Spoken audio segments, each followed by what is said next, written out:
2023, I feel like is going to be a bit of a transitional year, and I feel like my bottom teeth were never straightening how they were supposed to. And Harris and I are actually going to Texas this year. Sometimes I do think to myself that maybe I would want to be a surrogate. This might come to a surprise, but I actually hated the name Benjamin.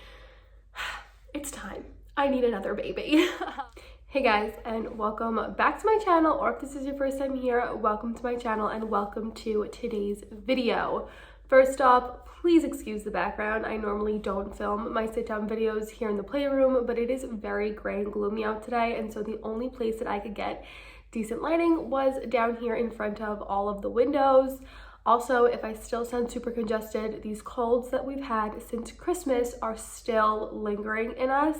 So I feel like I still sound pretty congested, so please excuse that, but welcome to today's video. I thought it was very fitting to post a Q&A in the beginning of the year and kind of sit down and chat with you guys, and not only check in from the end of last year. I feel like I haven't posted a Q&A in quite a few months, but also just start the new year with a Q&A and just talking to you guys one-on-one. So I went ahead and asked you guys over on Instagram for some questions, and I actually got quite a few really good ones, some new and different ones I've never answered before. I feel like sometimes my Q&As could be pretty repetitive, but I did get a lot of new fun questions, things about what I'm going to be looking forward to in 2023, goals I have for myself, plans we have for this year. I'm really excited to sit down and dive into all of these questions.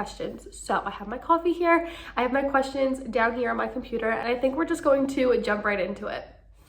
Yesterday, the weather was so nice out, and it honestly got me in the mood for spring, even though we're still in like the dead of winter here in New York. I have no idea why it was so warm yesterday. It was in the 60s, and so I pulled out a super fun and colorful cardigan to kind of play into the whole spring thing, even though it's going to get so cold again next week. Please let me know where you live, what the weather is like for you guys.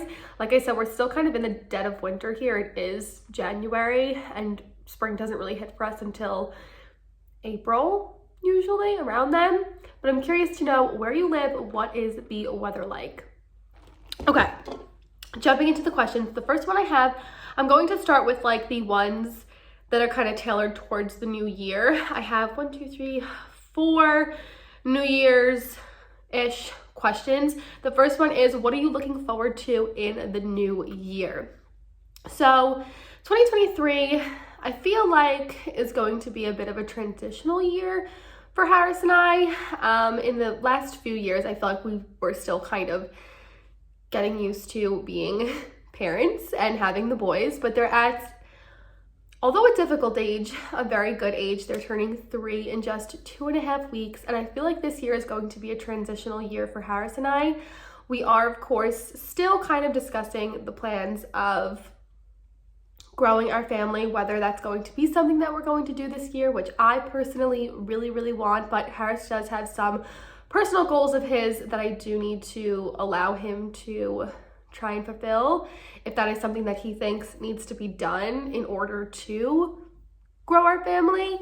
And so I'm hoping towards the end of 2023 we could be looking at a pregnancy. I'm hoping it becomes more of a regular conversation in our household for the next few months so that we can kind of get to that place at the end of 2023. But aside from that, I think it's going to be a very transitional year. The boys are like no longer toddlers. They're potty trained. No, okay, I can't say they're no longer toddlers. They are toddlers, but they're not like little toddlers. They don't have toddler bodies anymore. They're turning into such big boys. I think this year we're really going to try and have them find themselves. We want to get them in some sort of sport activity this spring and summer. So I feel like it's going to be a very transitional year to having the boys be more of like big boys and transitioning that way. But like I said, I really hope that a pregnancy is something that Harris and I can agree on in 2023. Somebody asked, any goals for 2023? Now, in the past, I did film goals videos, but I feel like my goals are always the same. I always want to better my relationship with Harris. I always want to work on my YouTube channel and grow my YouTube channel. I always want to work on positivity and myself. Like, I feel like all my goals every year are towards or are like the same thing. I always look to enhance like the same things in my life. So I kind of stopped filming goals videos because I feel like they were very repetitive. But aside from like the major goals of like working on Harris and I and being the best mother that I can and working on my anxiety, which I feel like was something I did like 2-ish years ago when I hit a really rough patch with the boys. And I feel like since then my anxiety has been so much better. I can really say that in my day-to-day life, I'm not experiencing a lot of anxiety. So I feel like that's a goal that I fully achieved. But aside from like those larger goals, of course I want to continue to grow my YouTube channel. Last year I had a goal for myself to hit 25,000 subscribers, and we did, and I'm so excited and grateful for that. I feel like 25,000 is a great milestone to hit. I feel like you always have like your first 100, then your first 1,000, and then when I hit 10,000, a lot of opportunities started to come my way in terms of like working with brands, which is always super exciting. But 25,000 I feel like is a great milestone to hit. I'm hoping this year to maybe hit 40,000. 50,000 is a reach. I feel like hitting 25,000 in a year is a lot. I'm going to kind of set the goal for myself to hit like 35, 40,000. If I get above that, obviously I'll be super stoked. But for my channel, I really want to try and hit 40,000. And with that, I think this year is going to be the year I finally bite the bullet and get a camera. I've been filming on my phone for the past, I don't know how many years have I been doing this. I think I started in 2018. So 2018, I started towards the end of 2018. I remember I started my channel flying down to Florida in December of 2018. So 4 years I've been doing this. I've been filming on my phone. So I feel like this year is my year that I'm going to buy a camera. I obviously stepped up and bought myself a MacBook 2 summers ago, which was super exciting for me, but I think I'm going to actually bite the bullet and buy a camera and a bunch of equipment to step up the quality of my videos to hopefully hit that 40,000. I feel like I'm always pretty regimented with my uploading schedule, so I think I just need to start engaging with you guys more on Instagram, which if you don't follow me over there, it's Just Jen Stone, the same handle as my YouTube channel. I post over on my story quite frequently and post, of course, pictures over there. I want to expand and try and post more reels and just intertwine my Instagram and YouTube a little bit more to help with the growth. But aside from that goal of continuing to grow my channel, a smaller goal that I have for myself, I actually have 2. One is to grow my hair. I did do the big chop in February because I felt like my hair was getting pretty dead. It was super blonde and super saturated, and I feel like it just needed some TLC and to get all that dead hair off. So I did do that. I was dark for a while. I recently went light again, and now I want to start growing out my hair. So that's a goal of mine, is to really take care of my hair and my hair health and grow that out. And another weird health related goal is my dental health. I don't have bad teeth. If you guys know, I did do bite, and I did get a question asking how my bite journey went, and I actually never wound up finishing my bite journey because I found that it was making my cap tooth loosen up. If you guys are caught up with my YouTube and my Instagram, I recently just had to go get my cap tooth re-put on, and I feel like my bottom teeth were never straightening how they were supposed to, and they weren't really following the plan that Bite set forth for me, and it was a little bit more difficult in my case. I feel like Bite works really great for you if you don't have like cap teeth or fake teeth or anything like that. I think it's just like tailored to the person if your experience is going to go well with Bite. Everyone's mouth and teeth are different. So I actually stopped doing Bite, but I'm pretty happy with where my teeth got to in the few months that I did do it. I feel like my top teeth are pretty straight, and I really like the way that they look when I smile now. My bottom teeth are still crooked, but I feel like it gives me character. But I really want to start oil pulling. I obviously fell down the rabbit hole on TikTok about oil pulling and how great it is for your teeth and getting rid of bad bacteria.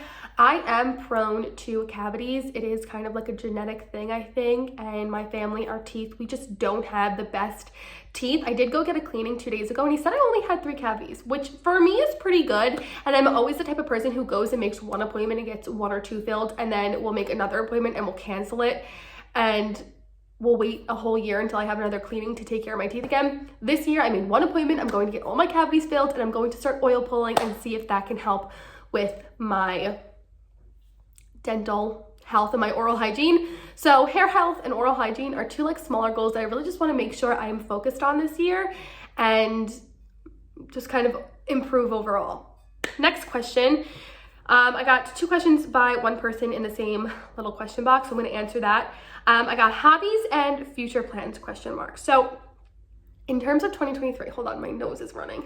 So in terms of 2023 and like plans on a smaller scale in terms of future plans, like I said, I think this year is going to be a really transitional year for Harris and I to kind of just get everything in order and really talk about our future and talk about growing a family. I do think we're going to be staying in the house that we're staying in. I know I've mentioned a few times that we were going to move and this really wasn't going to be a long-term house, but I think we are going to wind up staying here for at least another year. So that is set in stone.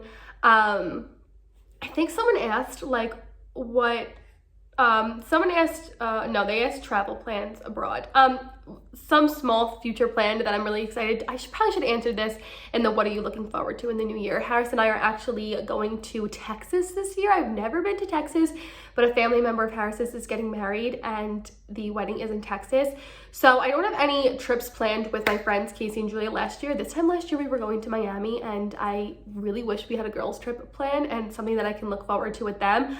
But Harris and I haven't taken a vacation or really had alone time, just the two of us, for an extended period of time since the boys were born. Even since I was pregnant, we haven't gone on a trip together in so long. And so my parents are going to come up and watch the boys for us in April when we have this wedding, and we're going to travel to Texas with his family and obviously go to the wedding. And I'm just super excited to go to Texas. I've never been to Texas. I'm excited to go to this wedding. I love Harris's family. I love all his cousins. It's one of his cousins and I love spending time with them. I think it's going to be really great for Harris and I to get, I think we're going to be gone for 4 days, a good chunk of time alone. So that's something that I'm looking forward to in the springtime. I'm hoping that Casey, Julia, and I can plan something at least maybe in the summer and go somewhere together so that I can look forward to that. But as far as future plans, a trip in April, hopefully more baby talk with Harris and kind of getting a game plan on that, because I am really just feeling the itch. I feel like I've been feeling the itch for a while, and especially now having the boys be 3 and no longer in diapers, less of that toddler stage and more of turning into just like a child, like a kid. I feel like it's now or never, and I don't want to get so far away from the whole baby thing that it's weird to transition back to, and it's a hard transition to get back into, like having an infant and a baby and a toddler. So for me, I feel like this year is the year that I really want to do it. And of course we did talk about it and kind of agree on this year. But like I said, Harris has decided that there are a few things that he wants to work on in himself before we go ahead and do that. So hopefully it's just more of a consistent conversation in our household, and maybe towards the end of the year we can come to some sort of agreement. Okay, so more back into the whole traveling thing. Someone did ask, any travel plans abroad? Where would you like to go? I've actually never been. I have been outside of the country. I've been to Mexico and I've been to the Dominican Republic, but I've never been like overseas to Europe or anything like that. And I'm actually like, I really want to go. Europe is beautiful. My grandma goes quite frequently. My grandma's been to, you know, Greece and Italy and London. She's been to all those places. And she always talks about how beautiful it is. And I've never been overseas to Europe, and it's somewhere that I definitely want to check off of my bucket list. My friend Casey recently got engaged and she wants to do her bachelorette, or at least a girls trip before her wedding. She wants to go to Greece, and I'm really hoping that that's something that we can coordinate and do, because Greece is obviously beautiful and it would be an amazing place to visit and travel to.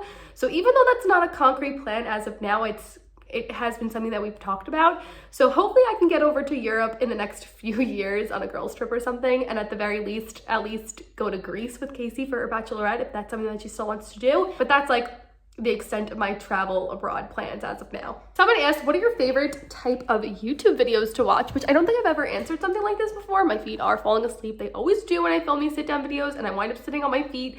But my favorite type of YouTube videos to watch, obviously, because I really want to be pregnant right now, I feel like I'm living vicariously through everyone else who's pregnant on YouTube. So I've been watching a lot of pregnancy announcements and pregnancy vlogs and labor and delivery vlogs. I absolutely love watching labor and delivery vlogs. I loved giving birth. Like, labor and delivery is probably the top 3 experiences in my entire life, and it was such an amazing experience, and it's something that I really want to experience again. So I've been watching a lot of labor and delivery vlogs, which obviously I'm like living vicariously through these people, and I love watching this stuff. I find it so fascinating. But it also makes me a little sad and a little jealous that that's not me. I'm having a lot of like pregnancy envy, which I did have like the beginning of last year. I think I was talking about it, how every time I saw someone who was pregnant, I would actually get really sad because I wanted to be pregnant and obviously I wasn't.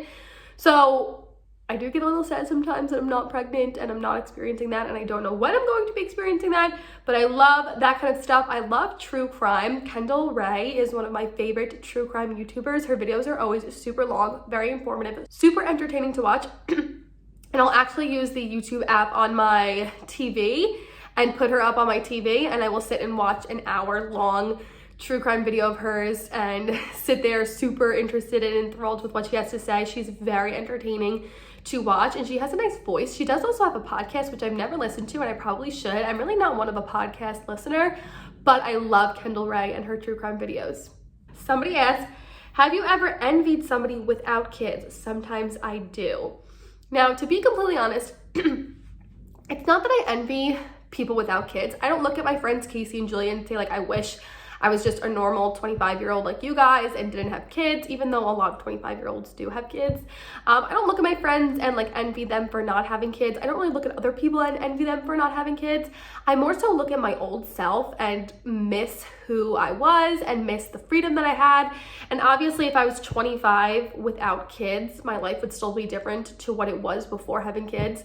But I do sometimes miss like my old body, like how carefree I was in college and how much fun I had and going out. There are definitely times where I wish I could like live a young 20-something-year-old's life and like go out and not be thinking about the kids in the back of my mind.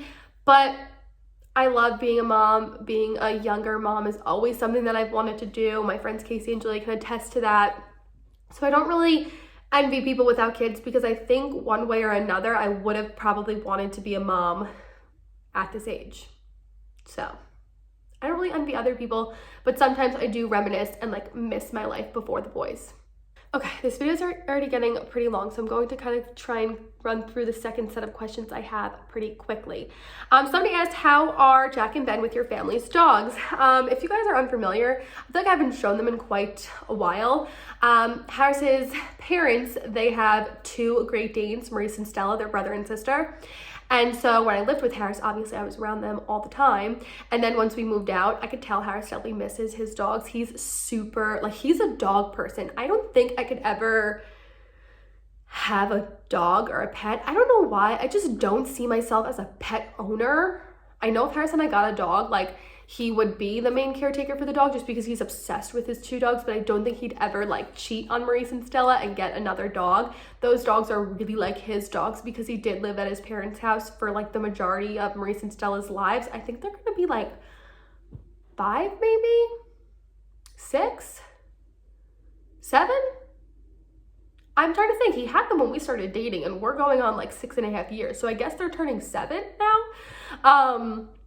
But they're Great Danes and they're big dogs, and people always think that big dogs are inherently aggressive, and that's really not the truth. Maurice, if he could be a lap dog, he would be a lap dog. He tries to sit on your lap all the time. He's super sweet and loving. Stella's more on the timid side. She doesn't really interact a whole lot, but she does have some spunk and spice to her when her and Maurice do play. But we've never had an issue with the dogs. I was never worried or concerned because Harris's niece, who is 5 now, obviously was around Maurice and Stella when she was really young, and there was never any cause for concern. I've never seen those dogs be aggressive towards the kids at all. They don't really even want to interact with them. Like, Jack and Ben go up to them and they could care less. They're like a little fly on their back because Maurice and Stella are so big.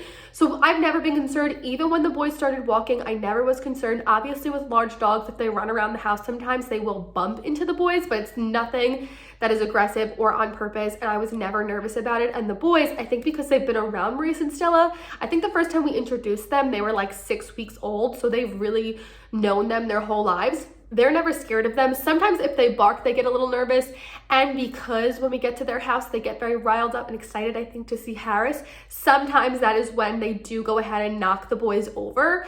So sometimes when we get in the house, the boys are just a little cautionary and timid, and they want to be held to make sure that they don't get knocked over. But I've never had any concern. The boys love them. The dogs love the boys. I really couldn't ask for a better like dog-baby relationship. Okay, I got asked, what's my biggest plan for 2023? And like I said, I think this is really going to be a transitional year for Harris and I. We don't have any set plans. We don't have anything set in stone as far as having another baby, getting engaged, getting married. I don't really have any set plans. It's more of just working on ourselves to make sure we're in a great position to go ahead and expand our family. I think the biggest plan for myself is just to take care of myself. Like I said, my hair, my teeth are things that I really want to focus on this year. And of course, grow my YouTube channel even more.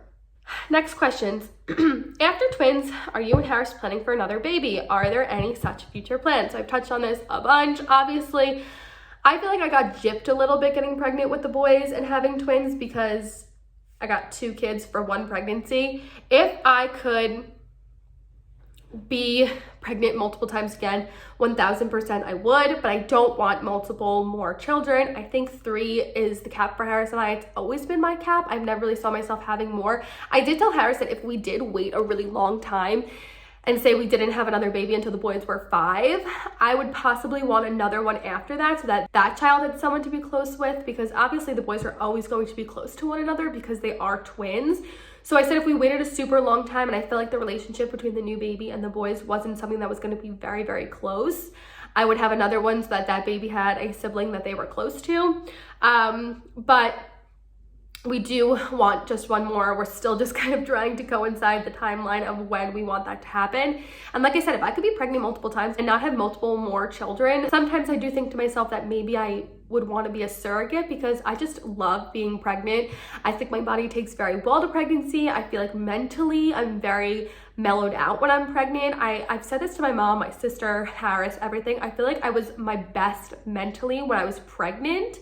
So sometimes I think to myself, like, maybe I want to be a surrogate, but then I also say to myself that, like, I think I would have a hard time giving that child up. For me, I think I would carry, like, if my sister couldn't have kids, I would carry her child. If there was any friends of mine, family members who needed someone to be a vessel to carry their child because they couldn't, that is when I would 1000% step in and be a surrogate.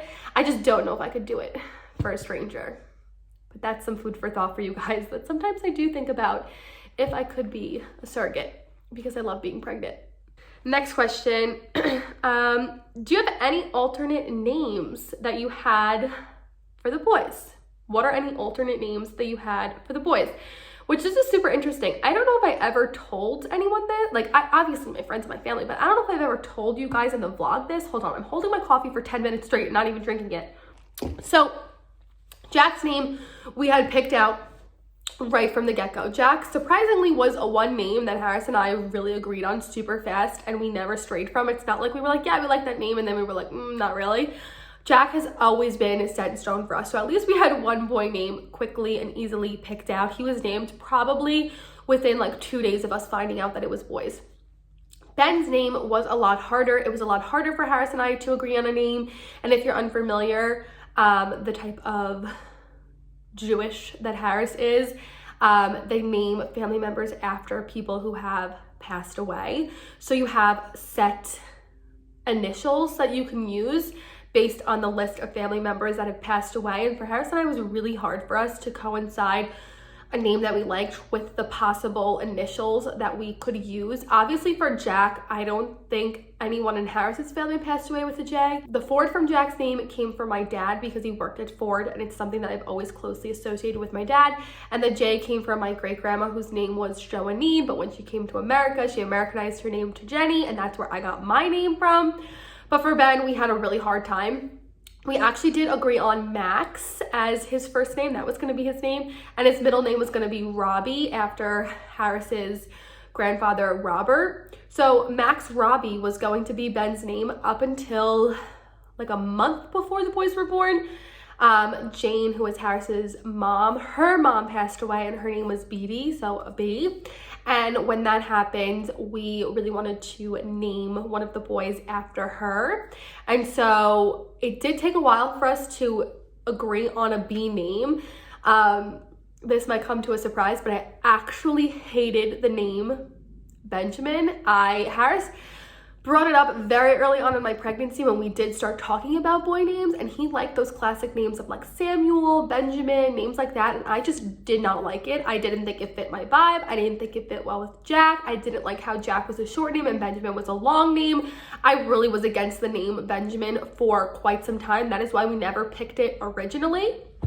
And then after running through names, I considered Brooks. I really liked that name. I loved the name Bo, but Harris didn't like it. And so after running through every possible B name, we really couldn't agree on any. And then my mom was watching a TV show and someone's name was Ben Stone. And I really liked the idea of just Jack and just Ben. And so that is why we came up with Ben's name. And then we still wanted to do the R, but I didn't really love Robbie with Ben. Like Ben Robbie didn't flow as well as Max Robbie. And so we had to find an R name that we liked, and Reed was one that was on my list from the very beginning as well, even as like a first name. So that is how we settled on Ben Reed and Jack Ford. But Jack never had alternate names. Ben's only alternate name that really was set in stone. Like if Harris's grandma never would have passed away, Ben would be a Max, which is so weird because I look at him right now and I don't see him as anything other than a Ben. Like I can't even call him Max and believe myself that he's a Max. It is really true when you name your children. Even if you're on the fence with a few names, you look at the baby and you know what their name is. I even think about if I would have named the boys the opposite name. For me, when it came to naming the boys, I just said baby A is Jack because it was the first name we settled on. So baby A, the first twin, he was always going to be Jack, which is obviously the baby that is closer to the birth canal. It's the first one that's going to come out. So I said, first baby to come out is Jack, baby B, second baby to come out is Ben. And obviously the boys could have flipped a few times inside of me. Like you could, like baby A and B could switch and you could be calling baby B, baby A, but like not really know. But when they came out of me, I said baby A is Jack, baby B is Ben. And I look at them and I look at Jack, and Jack is so not a Ben. Ben is so not a Jack. So it really does work out when naming your children that their names really do fit who they are. Okay, last question. Finally got through all of these. What was your favorite age of the boys so far? And for me, I was really thinking about this the other day. Like, what age did I think was the easiest? What age did I think was the most enjoyable? My foot is so asleep right now. For me, the age that I found to be super enjoyable was actually like 16 to 18 months. I was thinking about like the first time that I flew down to Florida to visit my parents. The boys were about 18 months, I think. They both started to walk around 16 months.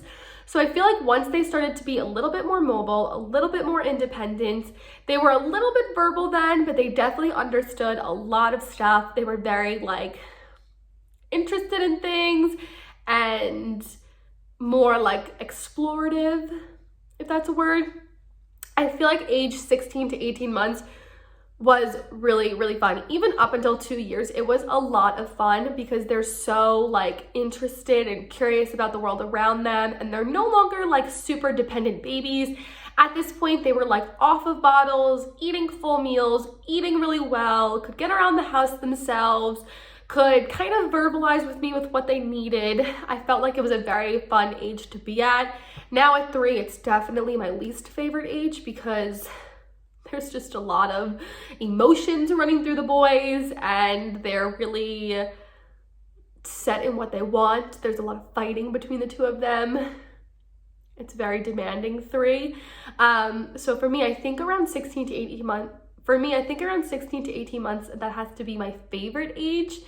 I do say that like I would take newborn twins over 3-year-old twins any day. I think even though it's so much more demanding having newborn twins, it's a lot easier than it is now with how like competitive they are and how much they argue and bicker, and there's a lot of jealousy and like toys and things like that. So I did love having even like a 6-month-old, an 8-month-old, a 9-month-old. Those ages were really nice, but they still were very dependent on me. We were still bottle feeding and all that kind of stuff. I feel like once they started walking around 16 months, they got like little personalities. It was super cute. So I would say ages 16, 18 months, that was my favorite age. All right, guys, this is a very long video. I hope you guys enjoyed sitting down with me and me answering some like new and different questions that you guys have never asked me before. I feel like I got a bunch of really fun new questions, and also hearing about, you know, what we kind of have in store for 2023. Fingers crossed I can get Harris on the baby bandwagon because it's time. I need another baby. But yeah, let me know down below, what's the weather like where you live? I would love to know. And what are your goals for 2023? Small, big, anything. Please let me know what's something that you're looking forward to, something you have set for yourself in the new year. I think it's really inspiring and interesting to hear what other people are striving for in the new year. And sometimes you can get a little bit of inspiration for yourself. So let me know down below what you guys are looking forward to or working towards in the new year. And with that being said, I will see you guys in my next video. Bye guys.